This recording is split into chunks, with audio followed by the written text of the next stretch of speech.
सोना की बहार सरू रे त्यार मुलुक साजण रोली डाली डाली प्यारी पपीहा कोयलिया भाषण रोली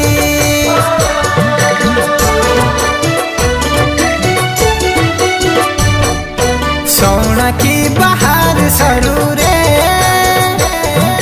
त्यार मुलुक साजण रोली डाली डाली प्यारी पपीहा